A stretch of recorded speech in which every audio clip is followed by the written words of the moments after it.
សួស្តីពុកម៉ែបងប្អូនទាំងអស់គ្នានេះជាដំណើរផ្សងព្រេងមួយយប់2ថ្ងៃនៅក្នុងផ្សារ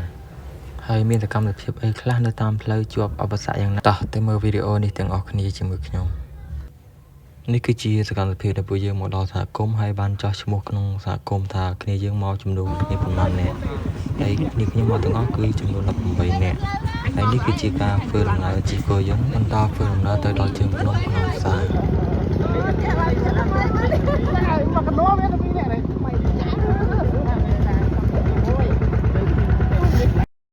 ពួកយើងក៏បានមកដល់កន្លែងសម្រាកហូបអាហារថ្ងៃត្រង់ហើយនឹងត្រៀមធ្វើដំណើរបន្តទៅមុខទៀត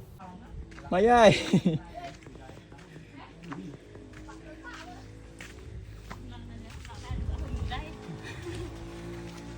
ហេហេ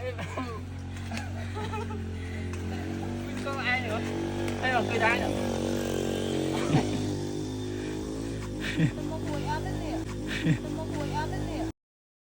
អូចាប់អត់ចាប់អត់ហើយ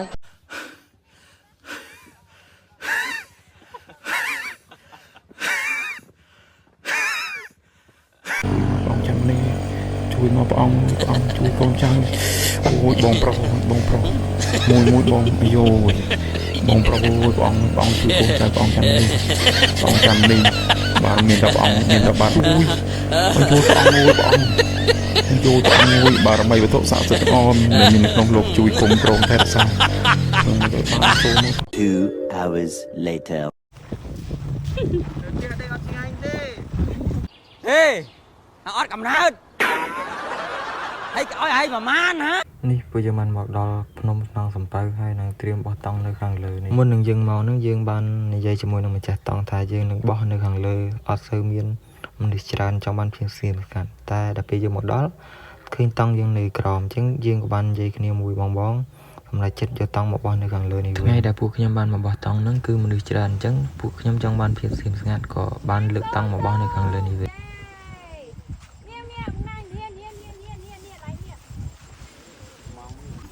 ដាក់កាមេរ៉ាចោលហ៎ដាក់កាមេរ៉ាចោលមកចោលដាក់កាមេរ៉ាចោល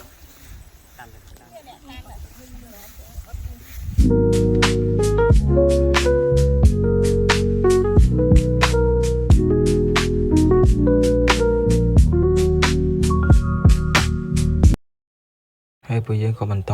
ឡើងទៅលើខ្នងសំពៅដើម្បីមើលទិដ្ឋភាពនិងថតរូបពុះស្អែកព្រឹកយើងត្រូវក្រោកពេលព្រឹកទៅឡើងភ្នំខ្នងផ្សារដើម្បីមើលថ្ងៃរះអញ្ចឹងយើងត្រូវឡើងភ្នំខ្នងសំពៅដែលយើងនៅមើលឃើញនោះគឺជាភ្នំខ្នងផ្សារ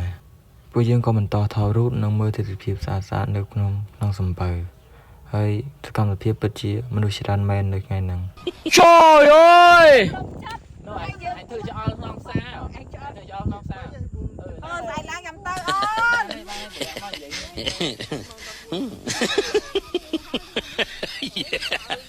ហើយខាងស្អីបញ្ចេញសកម្មភាពផងយើងសុំទៅបន្ទាប់ពីថតរូបរួចហើយនេះម៉ោង 6 កន្លះពួកយើងក៏បានចុះមកហូបបាយជួបជុំគ្នាហើយបាយនេះគឺជាបាយដែលបងយើងជួតង់នឹងម្ចាស់គយន្តហ្នឹងគាត់ជាអ្នកដាំដែលយើងបានជួគាត់រួចពួកយើងបន្តនិយាយពីរឿងនេះរឿងនោះជួបជុំគ្នាបន្តិចបន្តួច300ដៃមុនលីវាយើងមកដល់នឹងហើយយើងនិយាយក្នុងចិត្តម្នាក់មួយឥឡូវផ្ដើមចាញ់ពីណាមកបាយមុននេះបងញ៉ាំណាមុនគេអត់ទេនិយាយអាឡៃយើងណាយកកែវយកដល់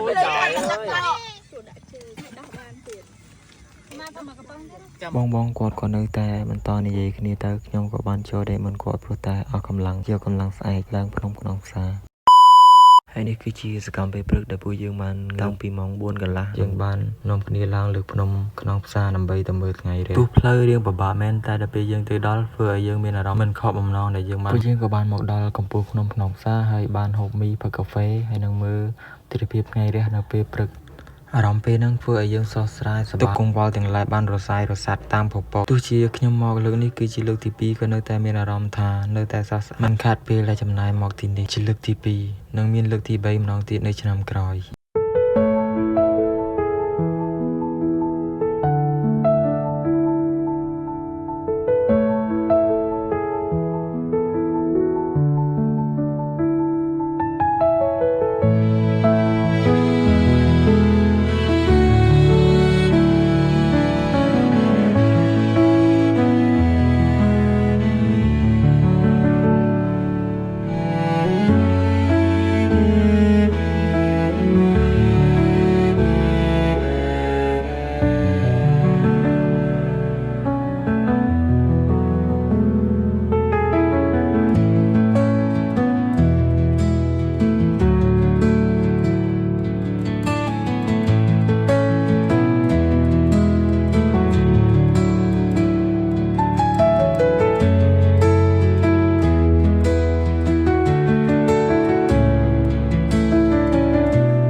ទៀត